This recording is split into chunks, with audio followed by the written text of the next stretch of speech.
Guys, welcome to my channel. This is Marco. I'm glad and excited to have you here again. Our last class we dealt with introduction to anatomy, where we discuss what is anatomy, Greek word, Latin word, and then we move to type of how can we study anatomy. We talk about regional and systemic, applied, and all that. And then we move to layers. Okay. Now, what I'm trying to do is that we're going to continue the layers now. We're going to continue the layers. Okay. We said we move from skin to superficial fascia to deep fascia, and now from deep fascia then we move to muscle, from muscle we move to organ or bones. Now the skin itself is a membrane. We call the membrane cutaneous membrane. Okay, so the skin is a membrane on its own. We call it cutaneous membrane. And when we are talking about the organ is also surrounded by a membrane called the serous membrane. Okay, so all these things are just linked together. So what I'm going to do now is that I'm going to try to let you see what are the types of membrane we have and how we can classify those membrane. Okay, now that's what I'm talking about, the membrane of the body. This is the continuation of the first class I had on introduction to anatomy. So what is the membrane of the body? How many membrane do we have and how can it be classified? Okay, we have two types of membrane in the body. We have two types of membrane. We have two types of membrane in the body. The first one, okay, let me just draw it like this. The first one is known as epithelial membrane.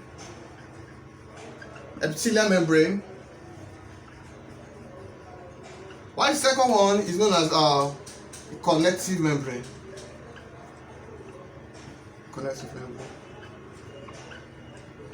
So these are the two types of membrane we have. As I told you, we have epithelial membrane, okay, and we have the connective membrane. Okay, so if we want to classify it in a larger group, we are classifying it as what? Epithelial membrane and connective membrane. So what we need to look at now is what is the difference between epithelial membrane and connective membrane. Okay, now the first thing is that epithelial membrane is divided into three, while connective membrane is just one. Okay, the first differences between epithelial membrane and connective membrane is that epithelial membrane is divided into three, while connective membrane is divided into just one. Okay, and the second difference is that epithelial membrane is made up of epithelial tissue and connective tissue. This is very crucial. You know this. Epithelial membrane is made up of epithelial tissue and connective tissue. It's very, very important you know that. While connective membrane is only made up of connective tissue. Okay, I said epithelial membrane is made up of both epithelial tissue and connective tissue. You will see when I start explaining to you. Okay, while connective membrane is made up of what? Just connective tissue. Okay, I said two differences now. Epithelial membrane has is divided into three. Connective is only one. Epithelial membrane has both epithelial tissue and connective tissue, while connective membrane only has connective tissue. Okay, now let's quickly talk about epithelial membrane. Okay, I said epithelial membrane.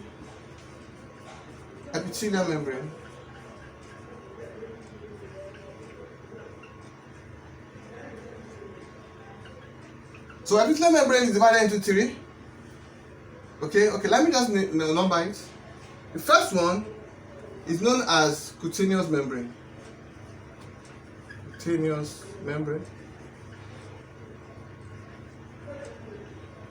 second one is known as we have what we call mucous membrane.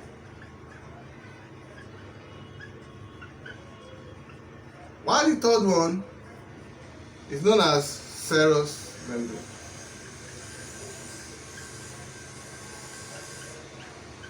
Okay, let me repeat it again. I said epithelial membrane is divided into three. The first one, as you can see here, is cutaneous membrane. Okay, second one is mucous membrane, and the third one is serous membrane. This is very important. Okay, cutaneous membrane itself can be divided into two. Okay, let's just deal with it differently. Let's start with cutaneous membrane. Cutaneous membrane can be divided into two. Okay, we can divide it into what we call epidermis and what we call our dermis. So cutaneous membrane can be divided into two: epidermis and dermis. Okay, now epidermis is made up of squamous epithelial layer. Okay, or you can say stratified. So it's more of stratified squamous epithelial layer. Okay, it's more of stratified squamous epithelial layer. Why dermis is made up of dense, irregular connective tissue. Remember the characteristic of epithelial membrane I spoke about the last time? I said it is any epithelial membrane is made up of two tissue, which is what? Connective tissue and what? Epithelial tissue. Okay, you can see now that this epithelial membrane is made up of epidermis and dermis. Epidermis is made up of stratified squamous epithelial layer, while dermis is made up of what? Dense, irregular connective tissue. So a cutaneous membrane is made up of what? Both epithelial tissue. Sorry, let me just see epithelial tissue. Just say. So both cutaneous membrane is made up of what? Epithelial tissue and what? Connective tissue. It's very important. That's the basic characteristic of all epithelial membrane. It's made up of both epithelial tissue and connective tissue. But connective membrane is only made up of what? Connective tissue. Okay, so now I don't want to label on this because I'm still going to treat cutaneous membrane and I'm still going to talk about all this tissue under cutaneous membrane. So let's just quickly go to what we call mucous membrane. Let's go to mucous membrane. Okay, let's go to mucous membrane. Okay, what's mucous membrane? Mucous membrane, as you know, is an example of epithelial membrane. Okay, it also has both epithelial tissue and what? Connective tissue. Okay, now both mucous membrane are just membrane that line structure outside the body. It line structure outside the body. Now this is a very controversial statement. I said mucous membrane line structure outside the body is somehow controversial because now you must have read sometimes, maybe you have come across something that they said mucous membrane line the stomach, okay, or mucous membrane line the digestive tract, line the respiratory tract, line the urinary tract. You have that and it's like, and you say it's outside the body. Yes, okay.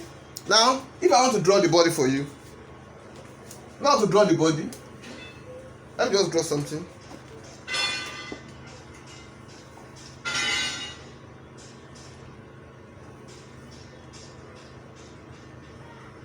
Let's say this is the mouth and this is the anus. This is the anus. This is the mouth. I don't know why you people don't like saying anus. You can say mouth and you're happy, but this one says loud. Anus. So the mouth and the anus.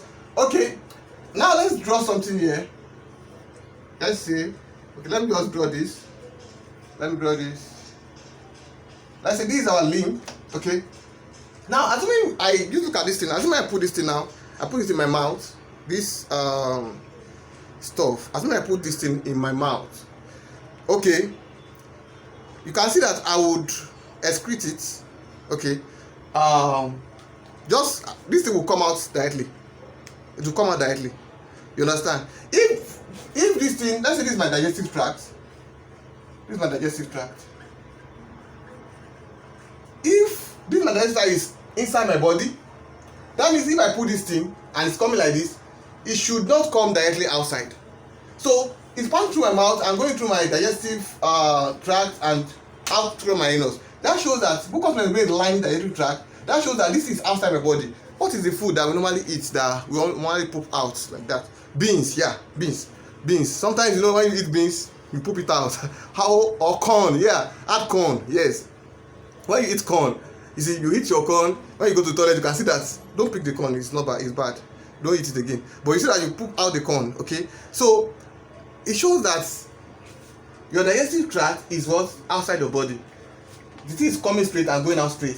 But you can't compare this limb where there is vein, there's blood flowing, and this thing. Anything that comes through here is not outside the body. This is inside the body. But anything that passes through this place is what outside the body. So your stomach can be either inside the body or outside the body, depending on how it is. But mucous membrane line they line 4 parts of the body. What they line? Mucous membrane,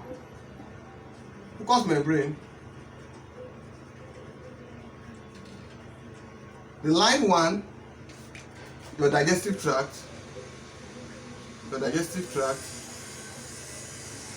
2, your urinary tract, 3, your reproductive tract. Please, you have to know this, very important. And 4, your respiratory tract.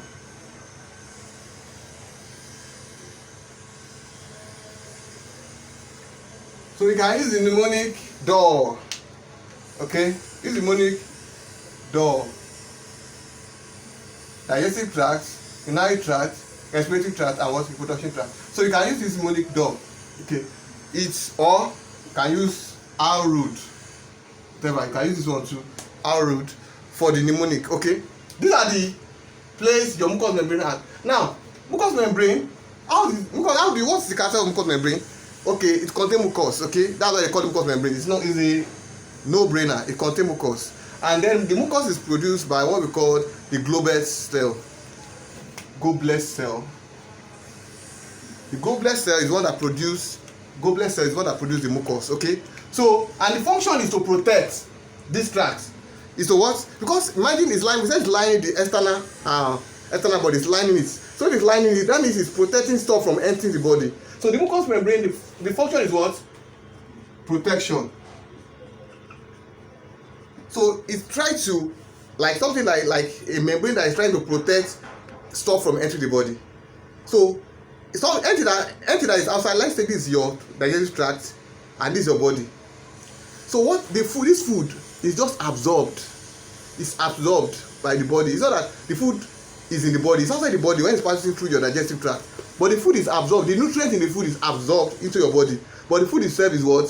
Is ingested. Okay? The food itself is ingested from your anus. Okay? So this is the food in your digestive tract. This is your body. So the nutrient in the food is absorbed inside your body, and the food itself is what? Ingested from what? Your anus. Okay? That is mucus. Guys, we are talking about the membrane of the body. Then we have dealt with cutaneous membrane, mucous membrane. Remember, those two membranes are under epithelial membrane. So now we are talking about the third aspect of epithelial membrane, which is what? Serous membrane. Okay.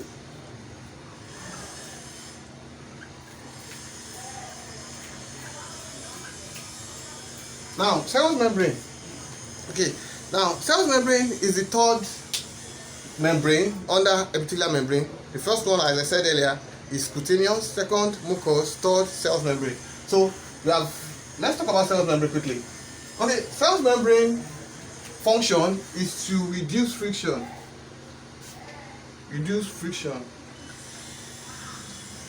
Of the internal organs. Is to reduce. Example, the heart is pumping always. The heart is pumping. So imagine if the heart is pumping and there's nothing to reduce the friction.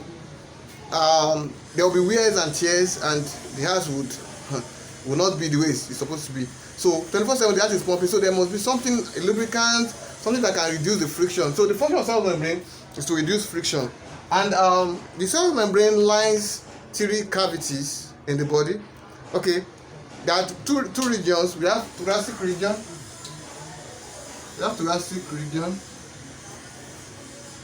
And we have the abdominal region.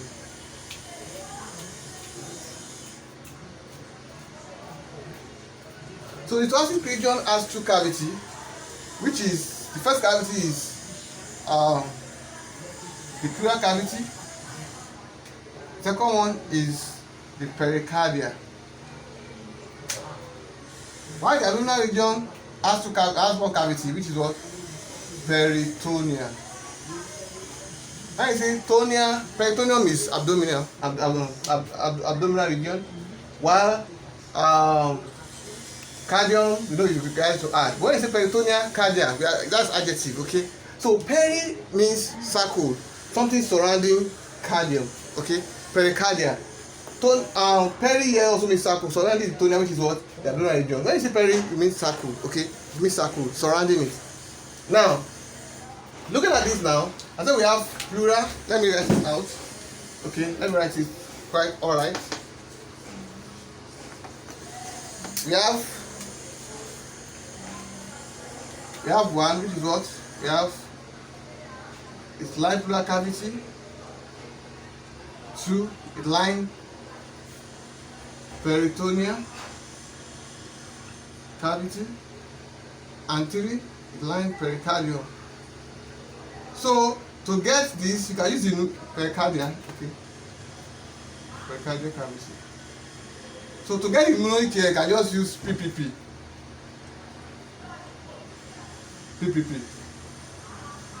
or 3 Ps. You can use the pneumonia for that. Lines, I said the mucous cavity lines root, R root, which is first R is respiratory, second R is reproduction, the U is urinary tract, and the last is what? Digestive tract. But in this case, you can use 3 Ps, which is what? Pericardia, peritoneal, and what? Pleural cavity. Okay, let me now show it in perspective so that you can see how it reduces friction. Okay, assuming we have our heart like this, assuming this is our heart, this is our heart. Okay, so let's say we have something surrounding the heart like this. You can see that it's not that they really cover it like that. It's like they are folded on the heart. Let's say it's our heart. They are folded on it. Okay. Remember, serous membrane is an epithelial membrane, and the characteristic of epithelial membrane is that it has both connective tissue and what? Epithelial tissue. But I'm not going to talk about that here. I'm going to talk about the membrane itself. The serous membrane contains 2 layers of membrane. Okay, let me repeat. The serous membrane contains 2 layers of membrane. It contains 2 layers. Okay, the first layer, the outermost layer, is called periita. The outermost layer is called periita, while the inner layer is called viscera. Okay, the layer that is surrounding the organ itself, you can see this inner layer is called what? The visceral layer, while this one is called what? Periita layer. Periita is the outermost. Then you see it's like a double bag layer surrounding the heart. Okay, it's surrounding it. So we have the what? The periita and what? The viscera surrounding it, and between them, between periita and viscera, we have what we call fluid. There are some fluid. Remember, the function of the fluid is to reduce friction, because the function of serous membrane itself is to reduce what? Friction. Remember, the function of mucous membrane is to what? Trap microorganisms, and then since it traps microorganisms, it protects the body. It protects the body from microorganisms. Imagine you are eating your food, especially those girls that have long fingers that is full of microorganisms. Please don't keep your fingers. They have fingers like talons full of microorganisms. So when they are eating their, maybe they are Yoruba or Igbo, when they are eating their Ibawapu or solid food, they eat it with their hand and they put in microorganisms in their body. And what happens is that because the mucous membrane is producing, the goblet cell in the mucous membrane is producing mucus all the time. So the mucus will trap that microorganism, will not allow the microorganism to enter the body. That's why mucous membrane is lining stuff outside the body. So it protects the body from microorganisms. So when you eat your fufu or whatever you are eating, will not enter the microorganism surrounding those food you are eating that you wish to use your hand to eat, or ice cream, whatever, will not enter your body, because the mucous membrane is protecting the body from those microorganisms. So what mucous membrane, there will just be absorption of the nutrient, and those microorganisms will not be able to enter. But for serous membrane, it reduces friction. The whole function is reducing friction. Mucus is to protect. This one is to reduce what? Friction, so that there will not be wears and tears of internal organ. The heart is pumping and pumping and pumping. If there is no fluid that is like a lubricant that is reducing the friction, the heart will have, it will be worn and there will be torn. Okay, so that's why the fluid is called serous fluid. The fluid is called serous fluid. Serous fluid is the fluid that is between perital membrane and visceral membrane, okay, that is lubricating this organ, so that the organ itself, the fluid will enter here. You can see the fluid will enter in this place. You can see this place filled with fluid.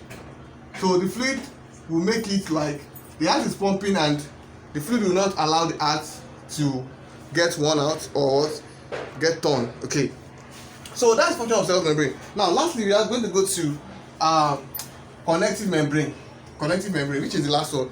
Okay, connective membrane, remember we said membrane is divided into epithelial membrane and what, connective membrane. Now connective membrane, example of connective membrane is synovial membrane. Synovial membrane, remember this one said it's divided into three: cutaneous membrane, mucous membrane, and what, serous membrane. So this one is divided, epithelial membrane divided into cutaneous, mucous, serous. Why connective membrane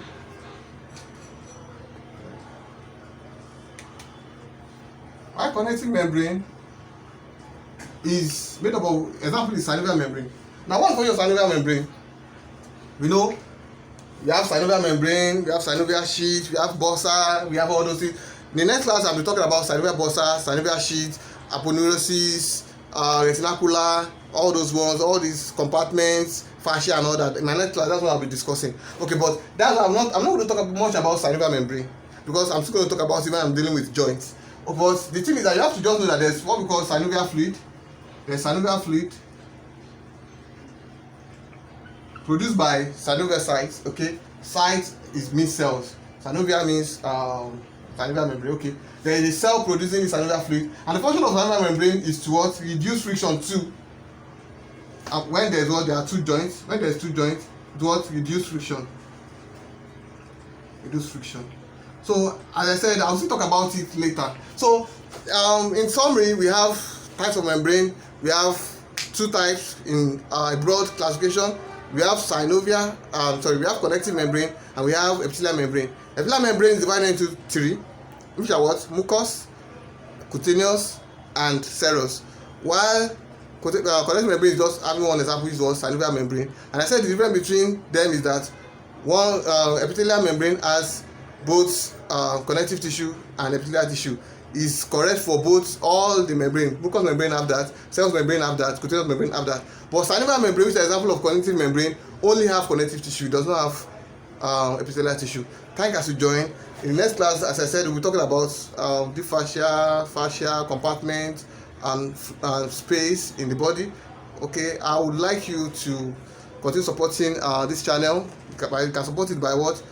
Sharing with your friends, subscribing, pressing the like button, and telling people about Marco tutorial is a session of study lessons with Marco, and I believe you enjoyed this class. Please tell others to join this class. Thank you so much.